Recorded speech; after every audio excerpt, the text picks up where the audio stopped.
Hey everybody, another episode of Spear Tips. This is our faction guide that we're doing through Spearheads as we play through the various factions in Spearhead and give you a faction overview and tips and tricks on playing them, building them, and generally getting into the Spearhead journey with these box sets. So today we're covering the Bitterbark Copse, I believe is the pronunciation for this, the Sylvaneth Spearhead, which is also the lowest count model Spearhead in the game. But also maybe one of the most challenging to build. Outnumbered by ogres. Outnumbered by ogres, which is crazy. And the reason for that is you get a monster. And what a monster it is. You get a Tree Lord in this box set. So the forces in this box, if you haven't seen one of these before, we basically go through, in the order you would do these things, our thoughts on this particular Spearhead, and give you some advice on it. And it actually goes in the order that you would play a game. So we start with the forces and building the models. So what do you get in this box? You get a Tree Lord. Now, this can be built as a Tree Lord Ancient as well, if you want it to be, or as Durthu. I would probably still just build it as a Tree Lord. The instructions in here, you can, this kit makes all three of these things. It doesn't matter which one you build, honestly, but the Tree Lord is available in the Sylvaneth army. If you were looking to jumpstart your collection, you could definitely build this as Durthu or a Tree Lord Ancient, and both of them are fantastic leveled up versions of a Tree Lord. They can lead your army as well. There's no reason not to do either of those things, is basically what I'm saying. Because cosmetically, it makes no difference. And nobody's going to get confused. And no one's going to get confused. There's only one giant... that's that Tree Lord. Oh, it's a different tree guy. There's only one giant tree in Spearhead, and this is it. So I wouldn't worry about it too much. Feel free to build it as either of the higher point value cool leader models if you're planning on playing pitch battles later on. Otherwise, I'm just playing Spearhead with this, so I use my Tree Lord as a Tree Lord, and that's it. You get a pair of units. You get a unit of Kurnoth Hunters. You need to build them with bows. That is the one. I mean, you can build them with scythes and swords. You kind of want to have a bow unit of these in your army, in a Sylvaneth army in pitch battles anyway, so I don't feel bad about building them as bow trees. Having some shooting in this army is pretty great. Some people might argue otherwise, but yeah, I don't. There's a pretty obvious WYSIWYG difference for these guys if they don't have bows. I guess if you're thinking Warcry, then you could do one of each. You could do one of each. Yep, you could absolutely do one of each if you're going to play Warcry with them and not pitch battles. But you don't really have any downside. And once again, this is Spearhead. Build them how you want. But you have three options. There's a giant sword option, a giant scythe option, and a bow option. The bow option is the one you want to use. It's the one that the Spearhead instructions give you. And then finally, there's Tree Revenants. Now, you could build these as Spite Revenants as well. Or Revenant Spites, maybe is what they're called. They're the other unit option. Tree Revenants are just better, I think, in the core mechanics of pitch battle versions of Age of Sigmar 2. So you're not going to be far off by building them that way. And the instructions were clearly labeled on how to do them properly out of the box. And then finally, you have a Branch Witch, which is a fairly... sort of like squishy support character, which we're going to start our forces overview with. So let's talk in general. In general, you have a giant monster being supported by a shooting unit, a kind of mobile fighting hold objectives unit, and your Branch Witch, which is purely a support unit. You don't want her anywhere near combat. She's got 5 health, a 5+ save, and 2 control, and a 6-inch move. So she's average movement, average health for a hero, bad save, no ward save, and she's a hero, wizard, and infantry. She's got a scythe. It's very inconsistent. It does random D3 damage, hits on 3s, 4 to wound, and then rend 1. Only 3 attacks. So she's not super stabby either. She's not great at fighting. It's mostly just like, I can lash out if someone attacks me. But her spell in the hero phase, Virtuous Harmony, this is a 2d6 casting roll at a unit wholly with an 18 invisible. On a 7+, you can return a slain model to the unit, or if it's Tree Revenants, D3 slain models. So you can actually bring your Kurnoth Hunters back to life on a 7+. It makes the Branch Witch a very prime target for getting killed, because those bow Kurnoth Hunters, there are no slouches in melee either. And being able to just bring one back to life, even when they're inside of a melee attack, is pretty relevant. So she tends to get hunted down pretty quickly. Yeah. If it's possible. And 18 inches means she can be central on the board and kind of target anybody that she can see. Be in the corner of the board and your whole army just ends up next to her suddenly anyway. That's right, because you can teleport around, which we'll talk about in a bit. Your Kurnoth Hunters, speaking of which, they are all her except tougher. They have the same stat line except they trade a movement for a save. So they have a 4+ save and 5 inches of movement, 5 health each, and 2 control. Those 3 models have 15 health, which is incredibly tanky. especially when we get into some of the regimental abilities and stuff like that too.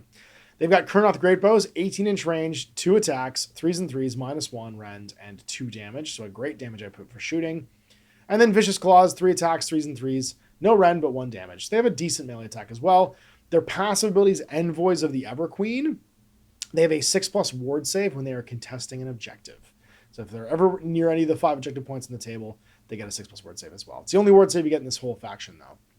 Then we have the Tree Revenants. This is your reinforcement unit. So you do get a reinforcement unit here. 2 health each, 6-inch move, 5+ save, and 1 control. So they're just lower health versions of the Branch Witch. Their Enchanted Blades are 2 attacks, 3s and 4s. So they get weak little arms, rend 1 and 1 damage. But they do have, in any combat phase, martial memories. At the start of the combat phase, pick an effect, either +1 to hit for their melee attacks or +1 save rolls. So they can go offense or defense with their fighting.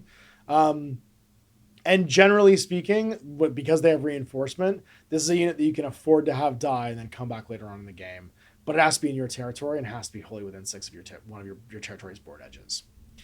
And then finally, we have the star of the show, the Tree Lord. Oh my God, this miniature. 5-inch move, 3+ armor save, and 14 health. And he's control 5.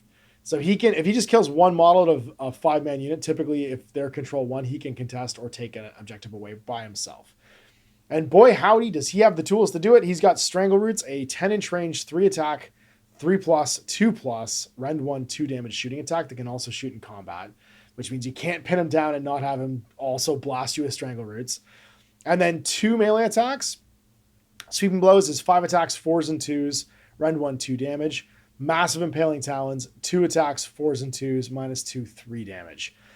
He can be battle damage, though. When he has 10 or more wounds on him, his attacks go down to 1 on the Massive Impaling Talon. So he does, his damage output drops a little bit. But he does have a potential of 16 damage in melee. Gross. Which will kill almost anything in Spearhead. If you tie in his shooting, that goes up to 22 damage. Yeah. He is very, very dangerous. His ability, combat phase Ground Shaker, and it's any combat phase, so yours and your opponent's. You're going to start off, pick a unit within one of him. On a 4+, they get strike last. So not only is he incredibly dangerous, he also stomps the ground and makes you lie flat on your back while he stabs you with giant hands. As far as I can tell, he's the most dangerous thing in Spearhead. I haven't found a unit that I think fights harder than he fights and can nerf your ability to go first. He is wildly dangerous. He sure hates -1 to hit. He does hit -1 to hit. Yeah. But other than that, one of the scariest things for him to fight is just the 5 Cruel Boys. Yep. On a 3+, you hit me on 5s now. Yep. He does have a couple of rock, paper, scissor things, which and his biggest threat is negative modifiers. Yeah. But the problem with that is you can never tie him down for long because let's get into deployment abilities. So pre-battle, attack or defend. I actually don't think the Sylvaneth super care about attack or defend. They almost prefer defend, though, for being able to pick their ability to go into a different realm. But I think the realm choice also matters more based on who you're fighting against. Mm-hmm. I want to fight someone with ward saves in Garan to potentially strip their ward saves. I want to fight someone who is more of a defensive army and doesn't have a high damage output in Akshi. So I can maybe get the advantage of scoring extra kill points off, let the blood flow. So it's kind of dependent, and they don't really care going first or second. The one thing they don't want to fight is they don't want to be defender against an army that can alpha strike them. Because if they get charged by multiple units in the same turn right away, so I think probably Idneth, because they're so fast and they can fight in the first turn. Even Slaves to Darkness with their Chariot and their Knights. Both of those can alpha strike into these smaller, lighter units and tie them in combat. Have enough ranged attack. Yep. Yeah. So dependent upon the army they're fighting against, if they win the roll, they're probably going to choose to attack against those units rather than defend against them. Just they can set up better. Mm-hmm. Now let's talk about when we pick our traits. So battle traits for these guys are going to be ley lines. And this is why the train's important. They always heal 1 at the end of any turn, once per turn. They heal 1 if units within 3 of any train features. So just somebody standing next to train features is going to get a health back. And then once per turn at the end of any turn, they can strike and fade. And this is the thing that makes them really hard to pin down. Anybody who made a fight ability during the turn and is within 3 of any terrain features rolls a dice. On a 2+, remove that unit from the battlefield and set them up against that each model is within 3 of any terrain features and more than 6 from the enemy. So they can bamf around terrain pieces and just be all over the board. Super frustrating. Super frustrating to pin down. But that's why they're afraid of the Alpha Strike. That's why they're afraid of multiple units getting pinned down, because they can't all escape. If you can pin the Tree Revenants and the Branch Witch at the same time, only one's getting away at the end of the turn. And that's a choice the Sylvaneth don't want to make, and they definitely don't want to lose their Branch Witch early on in the game. Yeah. So that's their regimental traits. They do get their whole force of 10 models at the start of the game, but their ability to slip away next to terrain can be super important, and it does mean the terrain placement is pretty important. Now, their regimental abilities, they have 2. They get Vengeful Spirits of the Land. Pick an enemy unit that's contesting an objective and roll a die, on a 4+, take D3 mortal damage. So once per turn at the end of any turn, they can make the objective scary. It's a pretty good ability. Like it honestly, against some armies, against armies that have like a leader like the Branch Witch, where they have low health, they're going to like loiter next to objectives. Or the Skaven, for instance, from the new Skaventide box set, where there's a 4-wound sniper that's going to sit in objectives, or a Grey Seer that wants to sit in objectives. These guys with 5 wounds, this is a terrifying ability, because over the course of one turn, if you get that 4+ twice, they're probably dead. Like, they'll just melt next to an objective. So it's army dependent. And I do think that this is one of the few armies that may have a choice to make between these 2 regimental abilities. The second one is Walker the Hidden Path. This is during your movement phase once per turn. Pick a friendly units within 3 of a terrain feature and not in combat, and just pick them up and put them anywhere in the battlefield, more than 6 from enemy units, but they count as having moved. So just pick up and move. It's incredibly powerful, but it's only your turn. Whereas making the objectives dangerous is every turn. At the end of every turn, pick one, and you get to pick. So again, it's dependent. I would default to Walkers of the Hidden Paths, probably just because I love the movement. Being able to also move during your movement phase, as long as you're not engaged in combat's huge. But once again, if you get pinned down, you can't use this ability, right? You can't just run away. And there's sometimes you don't want to run away. And then you get your enhancements. Now, these are all going to go on a Branch, which remember is a support character. It doesn't want to be near combat. It doesn't want to be fighting. We have 2 spells. We have Regrowth. Declare, pick a friendly visible unit wholly within 18 your general, and roll 2d6 on a 5+ heal d6. This is incredibly powerful for keeping your Tree Lord alive. So crazy. Keeping your Tree Lord alive and keeping your... between this and being able to regrow a Kurnoth Hunter every turn as well, these are 2 very powerful abilities. Yeah, and the fact that it's a 5+ on 2d6, it's so reliable. Yep. Whereas like the Lumineth have got a spell ability, but it's on 1 die. It's like a 50-50 shot. Yeah. Whereas this is just going to happen probably on a 5+. Yeah. And then you get Tree Song, which is pick a visible friendly unit wholly within 12 and roll a 2d6 on a 7+, add 1 to the rend of their melee weapons. So this can make those Kurnoth Hunters actually pretty dangerous in melee. And it makes the Tree Lord horrifying. He's rend -2 on his sweeping blows, and he's rend -3 on the piercing strike. So just like you don't get saves against him all of a sudden. And that's until your next turn. So even if you die. That could be a long time. Then we have our 2 passive abilities. The first one's Gnarled Warrior. Ignore rend modifiers. You have a 5+ save. Never take this one. This is just the worst of all of these abilities. And then finally, passive Seed of Rebirth. Now, this was errated to be once per game. But if you die, roll a 3+, you discard the rest of the damage from that attack, and you come back with 1 health. So it was infinite the way it was written originally. Now it's once per game. When you die, you can come back on a 3+. So we did this thing where we rank these. I'm just gonna put Gnarled Warrior on the bottom. I would never take it for any reason. I think it's bad. I have a 5+ save. I don't think why I would take this. My personal ability is to put Regrowth on the very tippy top of just heal d6, because it's great for your Kurnoth Hunters and your Tree Lord. What do you think the top one is? Yeah, I think you're right. The best one is Regrowth. The other 2, the problem with Seed of Rebirth is that if you didn't give her one of these other 2, she's not as important anymore. No, she's just bringing back Kurnoth Hunters. Yeah, and maybe your whatchamacallits, your Tree Revenants. Yeah, so I want her to be important rather than being. But there's only 4 units in this army too. Yeah, she's important. Maybe just jumping around and holding objectives. Oh, for sure. So I actually count Seed of Rebirth a bit higher than Tree Song, because having her still be on the table to bamf over somewhere and score a point at the end of the turn, I think is valuable enough that having her not get Alpha Strike to be huge. Yeah. And it potentially keeps you alive from Alpha Strikes. Yeah. Yeah. That's very true. And then your opponent's out of position. And my stuff that punches already punches real hard. Right. So having Tree Song isn't necessarily as good as I think it's going to be. Yeah. If you were fighting Chaos Warriors and maybe they're, 4+5 I think saves. And that's what I love about Spearhead, though, is that there are matchups where it might be important. and you didn't pick before the matchup. Yeah, exactly. I You're love gonna pick it. You're gonna pick it after you see what your opponent's gonna be. Exactly. Yeah. So Love it. I think we flip, like we flux Seed of Rebirth and Tree Song in the middle, but bottom is definitely Gnarled Warrior and top is definitely Regrowth because it's just always gonna be good. 100%. And now let's talk about battle tactics. So we're into the game. Terrain is obviously going to be super important depending on if you're attacker or defender.